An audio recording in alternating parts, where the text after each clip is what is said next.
Hey, I'd like to welcome you to another episode of Mission Matters. My name is Adam Torres, and if you'd like to apply to be a guest on the show, just head on over to missionmatters.com and click on Be Our Guest to apply. All right, so today I have Sally Handlon on the line, and she is founder of Handlon Business Resources. And I'm proud to announce she will also be an author in one of our upcoming Mission Matters Business Leaders books. So, Sally, first off, just want to say welcome to the show. Thanks, Adam. It's a pleasure to be here, and I'm really looking forward to this and being a part of your new book. Oh, Sally, I'm excited to have you on and excited also to talk about your book today. I have my copy here today. I don't think you may not have known that. So, Your Journey to Aging Well. So, we'll get into your book and as well, the one that you already have published. So, I'm excited to talk about that as well. But we'll start this episode the way that we start them all with our Mission Matters Minute. So, Sally, we at Mission Matters, we amplify stories for entrepreneurs, executives, and experts. That's our mission. Sally, what mission matters to you? Well, as I was thinking about this, Adam, I think my mission and what matters to me is connecting with people and sharing information, whether it be as individuals or as Mhm. businesses, because I've had quite a varied background and I pull from a lot of resources. So just the passion is to be out there with people and share. Mm, Fantastic.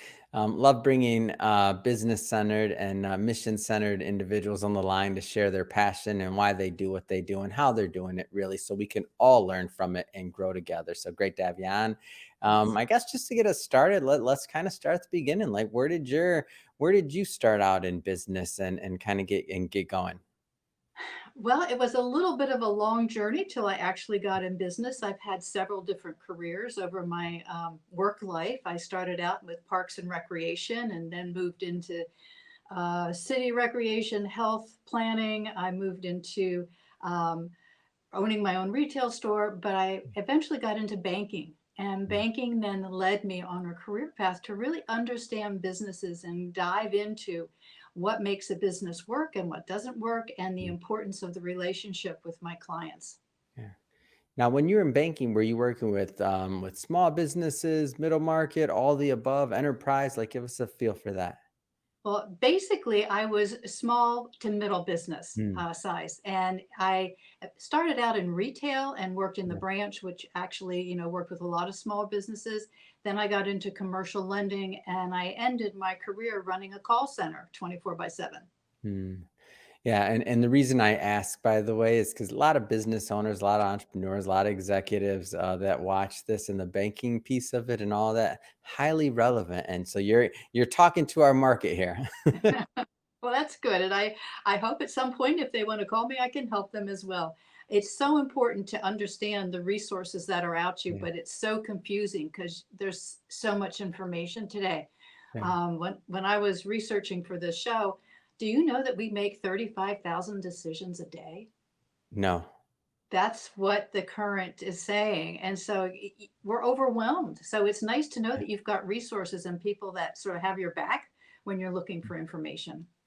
So, speaking of that, I definitely want to get into further into handling business resources. But before we do, I want to talk books. Okay. So, books. So, first off, just excited and thrilled to have you part of the upcoming business leaders release for Mission Matters. For everybody watching this, just so you know, this will not be a full interview on what Sally plans to contribute. We're going to keep it really high level, and that's because we'll be bringing Sally back on the show for a part two of this interview series. And on that particular interview, we will be doing a deep dive into Sally's writing in the book. So, Sally, just kind of keeping it high level. What are some of the things that you plan to propose in the upcoming release? Well, I'm one of these people that really like to get down and drill down to, 3 to 5 basic things that people need to consider, whether it's their health or their business. And Yeah. so, what I've done is I've looked at both of those areas and I'm bridging them in this book. And I'm building off of 4 core values that I have found over the last 40 years to be extremely important for businesses. Um, and they really are the triple bottom line plus one. Yeah. So the triple bottom line is people, planet, profit, and then added place to that. So I'm going to be exploring those and offering thoughts as to how they can help make a sustainable bottom line for any business.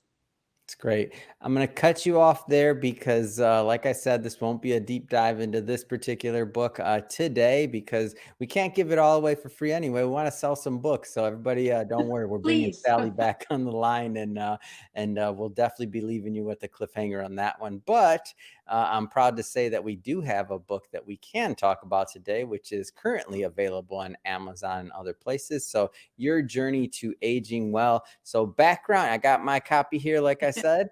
Thank you. Your background, banking, you wrote a book on aging well. What was the inspiration for this?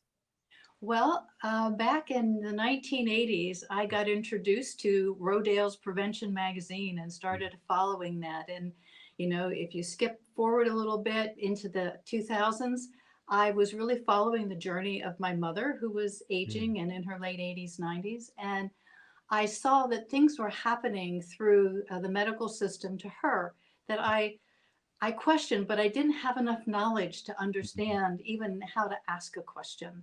So my first thing was to take a 3-year course in herbs as medicine to mm, understand that. And then I took another course, which was using them to potions together, to put mm. herbs together to make certain results. And then it took me 8 more years after that to figure out the missing piece. Wow, that's quite a journey. And so you decided to take some of the knowledge that you gained through this journey and put it into a book. So why a book? Well, I figure for most people, Mhm, we get so much information. Again, I want to boil things down. I wanted mhm, to provide them with a primer of how to look at all this information that was out there about health and wellness.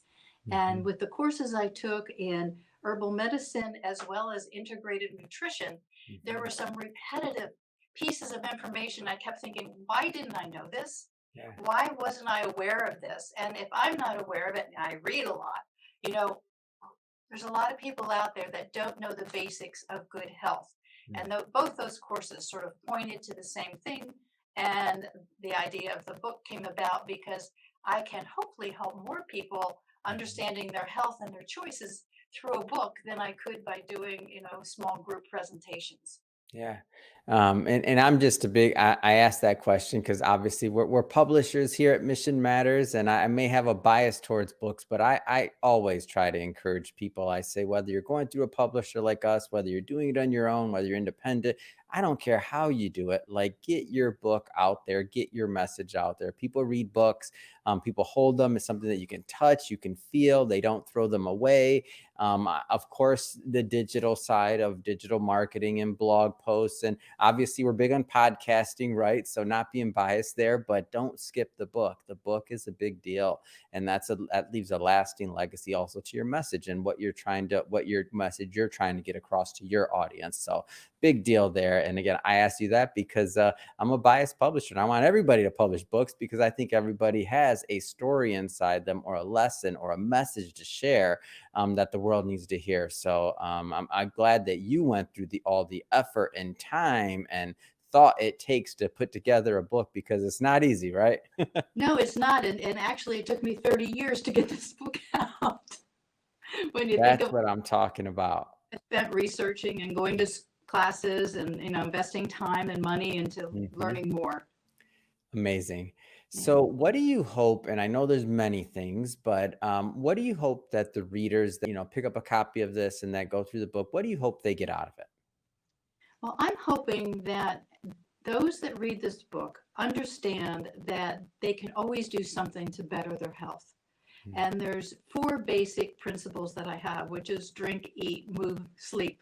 right. Okay, so I boiled it down. But in each of those sections of the book, we talk about little things that you can do that will make a great impact on your health, on your thinking, on the way your body functions, on the way your body moves. There's so much we can do, but unfortunately, with all the PR and marketing messages that are out there from the food and the pharma industries, Mhm. we think with our heads and not our bodies, not our hearts. Mm, And our bodies know what they need. Our heads just sort of tend to override us when we don't take the time. mm. Now, were there any surprises as you started going through? Because as you mentioned, like not everybody's going to take a 30-year process to compiling this book and to whittle down all of that knowledge, all that learning, all that the process that you went through that I'm sure was extensive. And I know just being an author and helping publish authors that a lot of times when you finally sit down and when you go and you do that book, like you learn things that maybe you weren't expecting. So I'm just kind of curious, was there any like unexpected things or aha moments that you had during the process of getting your book out there? Well, it was really interesting. I spent some time really doing my research before I put the book together. I pulled all my information from all my courses and Mm, everything that I thought was important and started to line them up and put together an outline. And once I started to write the book, it really flowed. And after I published the book, I went back to it and I said, "Who wrote that?" It was like I didn't recognize some of the stuff that I realized that I had learned and could share. amazing.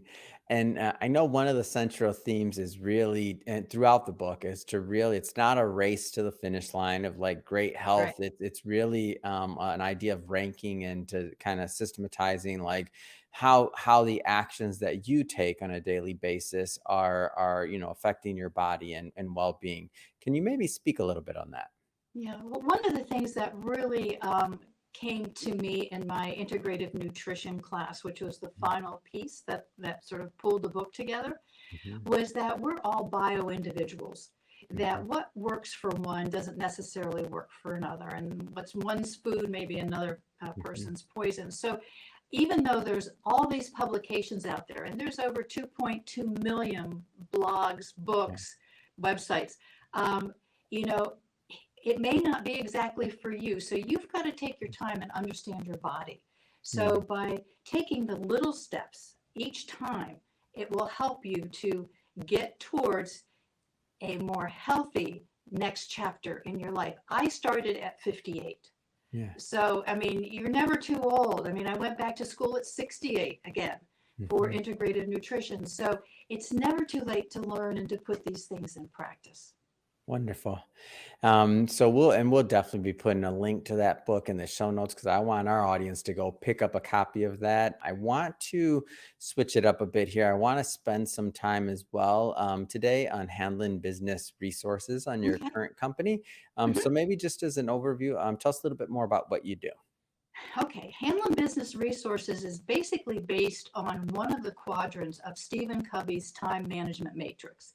Mhm, It's the second quadrant, which is important and not urgent. mm, Because what I found when I was working with businesses, both at the banking and the Small Business Development Center at Lehigh, is people in business were putting out fires all the time. And so yeah. consequently, they weren't getting to those projects that could probably make a difference in how Mhm, they operated or make a decision. And so I set up this business to do those short term special projects mm, that businesses, probably between 5 and 40 employees, yeah. could use an extra hand for. Yeah. So it's short term project work for business owners and executives. Hmm. Can you give us an example, like of what kind of projects are dues for you and your team? It's probably easier to say I don't do IT and HR. Uh, my background is so varied that I've pulled from a lot of different things, but some of the list would be certifications, women owned, minority owned, and even wildlife habitat for corporate businesses that want that certification. Yeah. Financing presentations. I take my banking background and I pull it all together so that businesses can go to the bank with a full package to make a loan request. Hmm. Business plan creation, local supply chain support, surveys, market research, strategic planning. I'm one of Mm, Tom Peters' 28 excellence audit facilitators in the yeah. world. So, I try to really be there. I mean, I do community outreach. It really, the business can provide me with a challenge and I can see whether or not I can meet it. But probably the biggest thing I've been doing of late is certifications, financing, and outreach. Mm. Wow, that's such a it's such a good mix. It's almost like you're the special teams or you're the SWAT going in there to kind of get some things done, those big projects that really need to be done, things that you're talking about like financing packages. But I can see how that happens though. So you think about your day-to-day business owner that's running, putting out fires, doing all these other things. They know they need to do this other thing, but they're busy putting out fires and doing other things. And that's when they pick up the phone. And they're like, "Hey, Sally, we need you." Am I getting a good impression of this, or am I off? No, you're right spot on there, Adam. Yes. Oh, that's great. And so how do you typically work with clients? Is it on a project by project basis? Is it a consulting like over a certain amount of months? Is it a variation? Are there different things? I'm just trying to get a feel because at the end of this, by the way, I'll definitely be asking you to leave your information so that our audience can connect that may be in need of your service or just want to continue the conversation. So how Well, does that typically work? thank you for that. Another thing, it varies. I try to do it project by project, but if Yeah. somebody wants a longer term, I don't want to spread things out over a period of time just because I can. I Yeah. want to get I want to get in there, get it done so that the business owner can make a Mhm. decision. Yeah. So it's usually project by project. That makes sense. And I feel like just from your vantage point, especially when you're talking about things like putting together financing packages or other things like that, like having worked with, is there one particular industry or with your banking background, do you work with many different industries or give us a flavor for that a little bit? Um, Actually, I've worked with a lot of industries. Hmm. One of my biggest industries that I continue to work for since 2008 is a cement manufacturing business. Hmm. So it really depends. I would say for the most part, as I said earlier, 5 to 40 employees is usually the size of the business. From a financing package standpoint, I do things for alternative, traditional financing, SBA financing. I Hmm. don't get into investment banking and some of those things. So I'm staying with the smaller to the mid size Hmm. in that arena. But I've really, when I look over my client list, I've hit pretty much everything that there is. Yeah.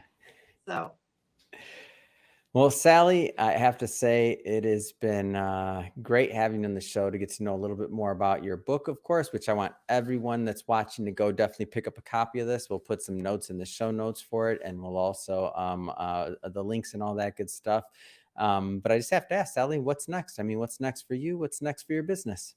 well, my next got changed because I started to, put together my chapter for your book, and Yeah. so after that, my next focus is your journey to healing the environment, Wow. and I'm going to start with understanding more about water and water's needs, our needs, the planet's needs. So that's sort of what's on my to-do list. Awesome. Well, you have to keep me in the loop on that one because I want to hear more. You already know that. So if somebody's watching this and they want to learn more or to connect with you on the business side of things, what's the best way for them to do that? My website is handlonbusinessresources.com. Hmm. So, or you can just put hbr.com and it'll get to me. And if you're interested in more about my book, that Hmm. is bodyconstruction.me. So, to Perfect. And we'll put all that in the show notes so our audience can check it out. And speaking of the audience, if this is your first time with Mission Matters or listening to a Mission Matters episode, we're all about bringing on business owners, entrepreneurs, executives, and experts and having them share their mission, the reason behind their mission, really what gets them motivated to get up and to get out in the marketplace and make a difference. If that's the type of content that sounds interesting or fun or exciting or engaging to you, hit that subscribe button because we have many more mission based individuals coming up on the line and we don't want you to miss a thing. And Sally, again, I'm so thrilled to publish your work, to support your current book, and then also to bring you back on the show because you better believe we're going to get you back on the show to do another interview once your book is published and live with us so that we can do a deep dive. So, again, for now, thanks again for coming on the show. Thanks so much, Adam. This has been a real pleasure.